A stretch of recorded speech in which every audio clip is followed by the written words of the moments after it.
Call to worship.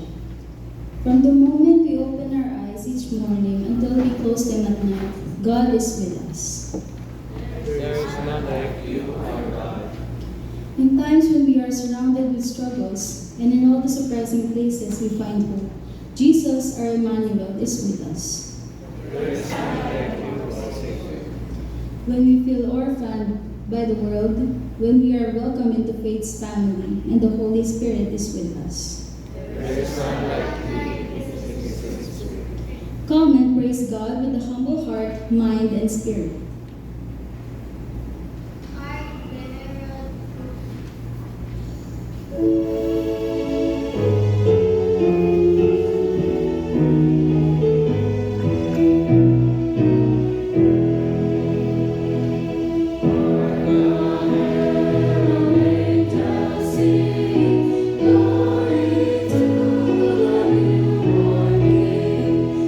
His honor and mercy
with us now, as you have always been with us. Prepare our hearts to receive your presence, and prepare our lives to produce the fruit of your justice and righteousness. Gather us, Emmanuel, that we might be strengthened to go forth as your beloved children. Amen.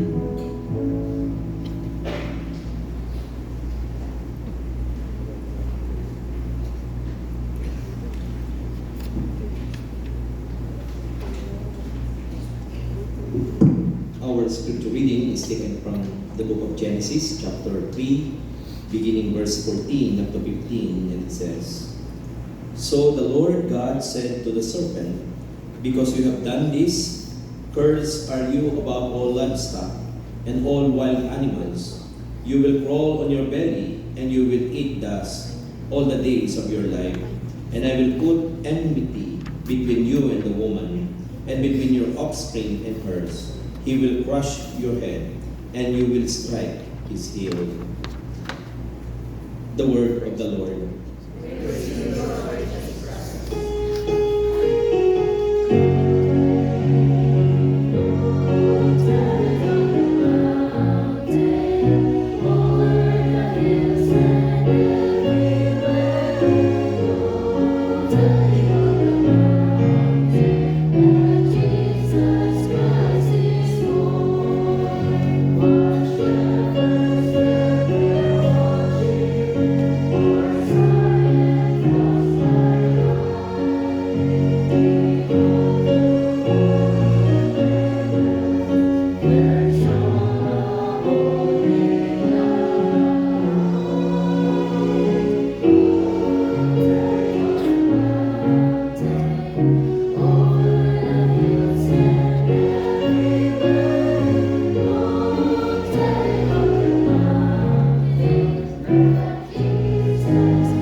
Magandang gabi po sa ating lahat.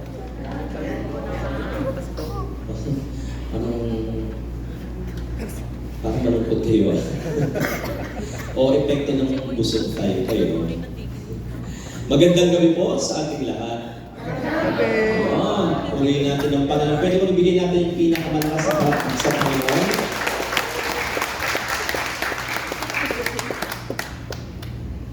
Ngayon ang simula ng ating simbang gabi. At tayo ngayon ay nagdiriwang sapagkat malapit na ang Pasko. Ano po? Kaya po yung kumanta po dito kanina, mamaya po merong offering plate po doon sa labas, mas po kami. Para daw po sa Christmas party. Nabiro lang po yun. Tayo po sa daling manalangin. Lord, sa gabi ito, as we listen to you sa inyong mensahe, patuloy na samahan niyo kami. At makita namin kung ano ang inyong sasabihin sa buhay ng bawat sa amin. At patuloy na kayo ang aming maitaas. Sa pangalan ni Jesus. Amen.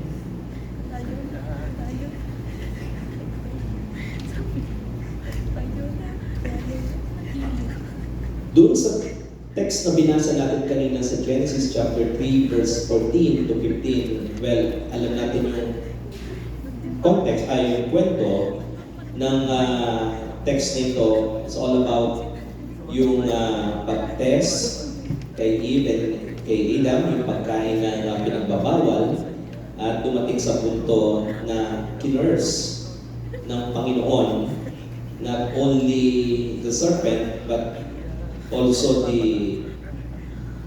yung kanyang nalikhang parang sa YouTube. Si Adan at si Eva, no? Sa panahon na yun. Well, before that, alam natin kung ano yung kwento ng sitwasyon ni Eva at saka ni Adan, yung pasimula nung na-create ng Diyos itong dalawang ito, and He put them in the garden and everything was good. Napakaganda. Merong communion, meaning merong interaction, may fellowship. Nandun lahat, everything was provided, pinagkatiwala sa kanila ng Panginoon. All their needs were met. They never aged. They walked with God. Perfect fellowship. So makikita natin dyan, the word hope was non-existence. Yung salitang pag-asa dyan during that time. They didn't hope that they would have enough this or that. Because all those things were provided by the hand of God. But actually, they didn't understand no hope or hopeless either. Everything was perfect. Napakaganda lahat ng ito na dumating sa kanilang buhay. Then the evil one raised his nasty head. He tempted si Eve. At sinabi sa kanya, if you eat, you will be like God. No, sabi niya, pag kumain na ito, matutulog ka parang ang Diyos. So what happened? Kinain niya ito, and then she convinced si Adam na kumain din. And they violated God's only law for them in the garden. At sila ay nagkasala. They were naked and ashamed. They were guilty. No, nag-guilty sila nakita nila, naranasan nila. God put them out of the perfect garden because of what they did. Inalis sila doon. Na dating perfectong lugar, perfectong karanasan na meron sila, but because they sinned, because of the evil, yung serpent, no? Sa ginawa nilang yun, namulat sila at na-guilty sila sapagkat na-realize nila they violated God's law. Dahil doon. So God put them out of that perfect place o garden. Kaya ano sabi sa kanila ng Panginoon? They had to toil with their hands. They had to work. Kailangan nila maghukay, magtrabaho. And of course, dahil lumabas sila doon sa binigay na perfectong lugar ng kanilang Panginoon, even their physical body, the physical aspect of dying began to take place. Nagsimula na magkaroon ng pagkakataon ng magkaroon ng kamatayan. Now they were outside looking in, and the word hope came para sa kanila. They said, I hope we can get back in there. I hope we can once again walk with God. But they were without hope. They are now hopeless. Mga kapatid, nakita natin dito na si Adam at si Eve na sila nagkasala. They tried to cover their guilt and shame with fig leaves. Pwede naman silang parusahan kagad ng Panginoon noon at ma-destroy sila, pero hindi ginawa ng Diyos. But instead, in a display of His grace and mercy, inalis nga sila doon, pero mayroon din binigay ang Panginoon sa kanila during that time. Every one of us, maaaring sa buhay natin, has been or are still in the same exact place that Adam and Eve were. Outside looking in, dying without hope. Pag binasa na natin yung Old Testament, marami tayong mga kwento o mga story na makikita na maraming mga taong hopeless. Outside looking in. Marami sa kanila kaya nga dumating sa punto na mula nung Old Testament up to New Testament, marami ng prophecy, marami na nag-aabang ng pagliligtas sa kanila sapagkat piling nila they are hopeless. Although marami nang pinapadala ang Diyos ng mga emissary, pero ang tingin pa rin nila they are hopeless. Nagkakaroon sila ng desire na magkaroon ng isang magandang relasyon sa Diyos, but not knowing how to have it. And this is the bad news para sa kanila. At sa buhay din natin, bilang makasalanan, of course, because yung kasalanan pumasok, we are now separated from God. At dahil sa kasalanan niyan, nahiwalay tayo sa Diyos, parang thinking natin, wala na tayong pag-asa. Now the good news, immediately after God put Adam and Eve out of the garden, sinabi ng Diyos at maging sa kanyang mga salita sa Old Testament, I am going to give you hope. Bibigyan ko kayo ng pag-asa na maranasan ninyo ang aking presensya. That is the messianic prophecy of Genesis chapter 3. The promise of God is we can have a relationship again the way that will happen through the Messiah. Kaya nga Diyos marami sa Old Testament na sinasabing at ipapanganak ang isang sanggol. Tatawagin siyang prinsipe ng kapayapaan. Iba-ibang mga propesiya tungkol sa kanya. And even dun sa Luke chapter 2 na sinabi, maggalak kayo sapagkat isinilang na ngayon ang sanggol na siyang magiging tagapagligtas ng lahat. So meaning, iniligtas ang tagapagligtas upang magkaroon ng isang restoration. Maibalik muli yung pag-asa na magkaroon ng isang relasyon mula sa Diyos at sa tao. The rest of the Old Testament said, someone is coming. And throughout the Bible, the Old Testament ay ipinahayag na darating ang tagapagligtas. In fact, that is the only message. Sa pagkasira ng relasyon ng tao sa Diyos dahil sa kasalanan, nagkaroon ng kamatayan ang tao. Nasusulat iyon sapagkat nawala tayo sa Kanya. And that purpose, yung pagdating ng ating Panginoon, yung mga propesiya, ay ma-restore ang fallen man into a relationship with Holy God. Kaya sabi nga ng ating Panginoong Jesucristo, ang magnanakaw ay naparito upang pumatay. Ang purpose ng devil na yun ay para patayin tayo.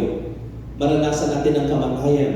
Subalit naparito ako, sabi ng Panginoon, upang bigyan ang aking tupa ng buhay na ganap at kasiyasiya. Mga kapatid sa Panginoon, the prophets all pointed to this, and the hope was fulfilled sa pagkasilang ng ating Panginoong Jesucristo. Once we were hopeless, lost, destined for an eternity of separation from God.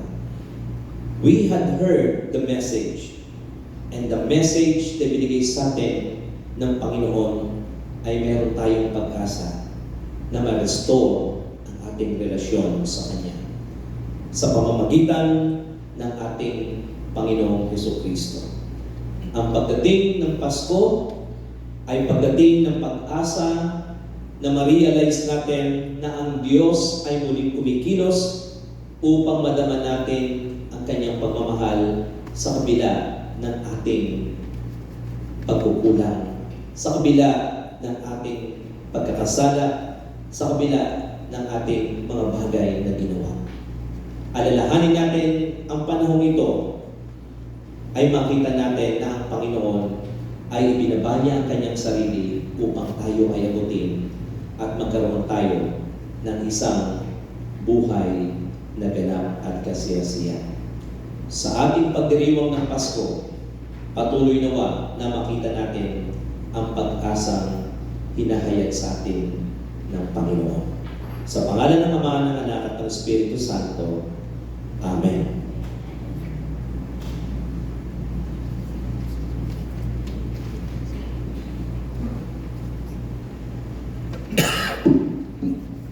Call to offering. God tells us over and over in the Bible not to be afraid. Our gifts this evening are one way that we trust God even in a world that keeps telling us to be afraid. We let go of thinking that we are on our own and live each day in graceful dependence on God. Let us gather our gifts together and offer them to God in gratitude and praise.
For the blessings of these and all our days, we thank you, gracious God. Accept, we pray, not just this money, but also our lives freely, offered in gratitude for all you have done for us. Use them both in this place and wherever you might take us. Amen.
ito sa aming pagdiriwang at pagsimula ng aming simang gabi.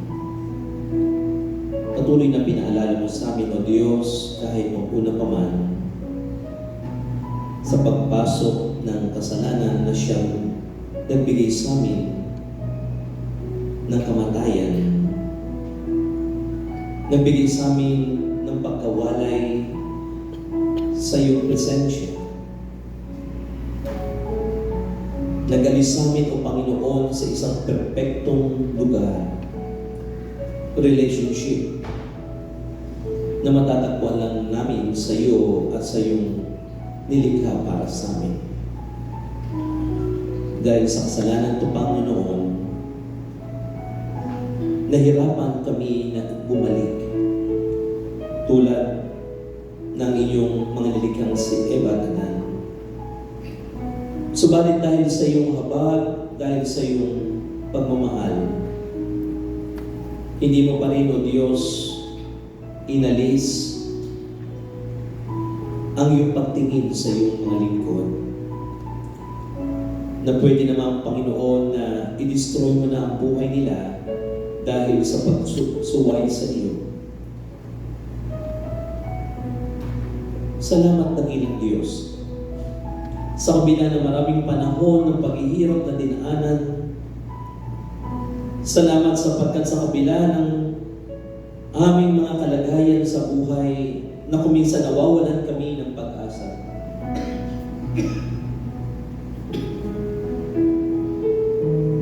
Ay iyong sinugo ang iyong buntong na anak. Na siya nagbigay sa amin ng pag-asa upang ma-restore muli ang iyong mga bagay na ibinigay sa amin.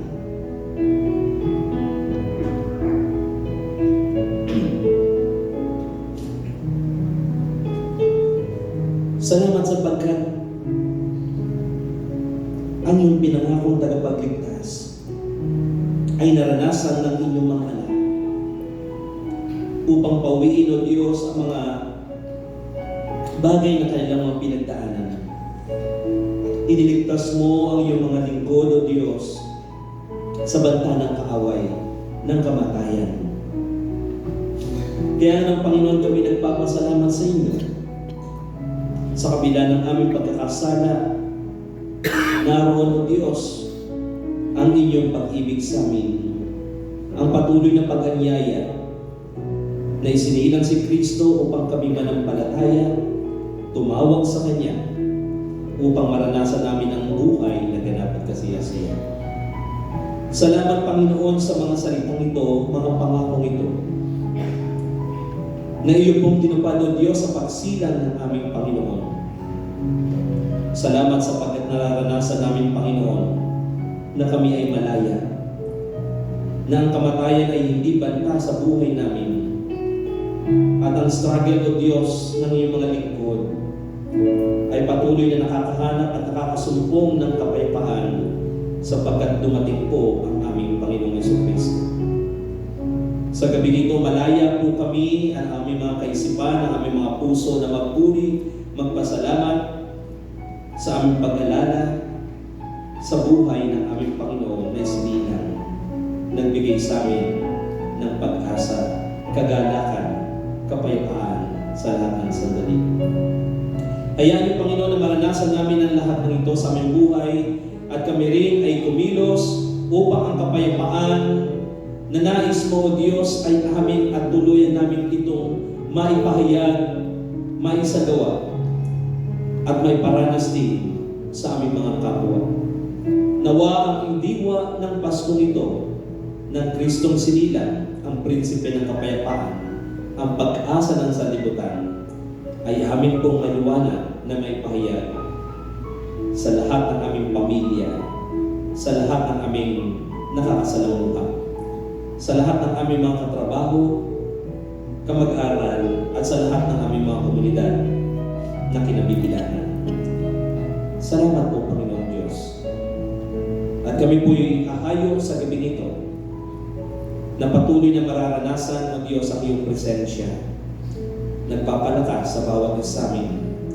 Nagbibigay sa amin ng sigla Kahit na meron kami mga nararamdaman, physically, mentally, emotionally, O God, pagpalain niyo po ang inyong mga anak. Sa pangalan ni Jesus, na aming Panginoon, kalakip ang iyong pagpapalang bendisyon sa bawat isa sa amin sa oras na ito. Humayo tayong lahat. Ang biyaya ng ating Panginoong Jesucristo, ang pag-ibig ng Diyos, ang pakikisa at patnubay ng Banal na Espiritu ay sumayin niyo lahat ngayon at magpakilanpaman. Amen.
Magandang gabi po sa ating lahat.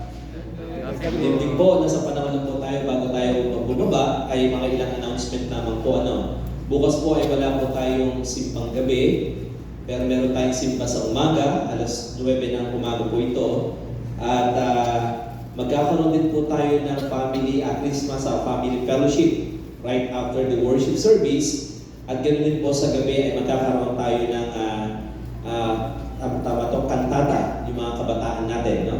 Christmas kantata. So, atin po itong suportahan, atin pong daluhan yung mga gawain ito bukas, araw ng linggo, at magre-resume po yung ating simbang gabi sa Monday, no?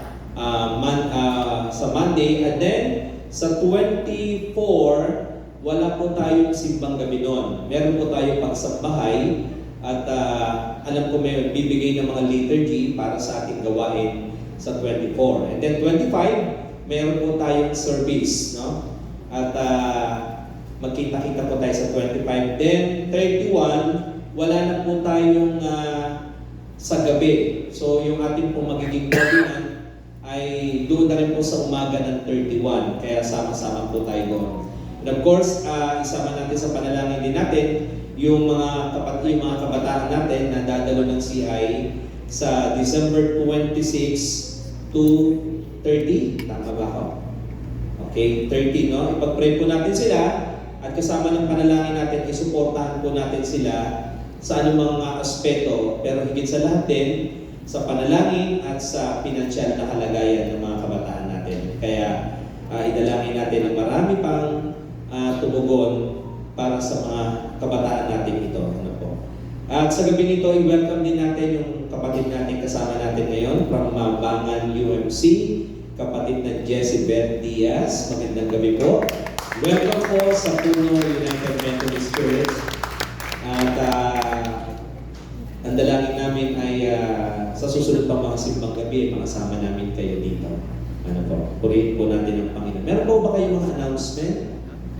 ang UMM, WSCS, UMYF, MAYA. Kaya wala na po. Kung wala na po, mamaya po meron po tayong pagsasalusaluhan sa baba, no? Na pagkain. Kaya huwag po muna kayong uwi at tayo ay magkaroon ng fellowship, eating fellowship sa baba. Okay po?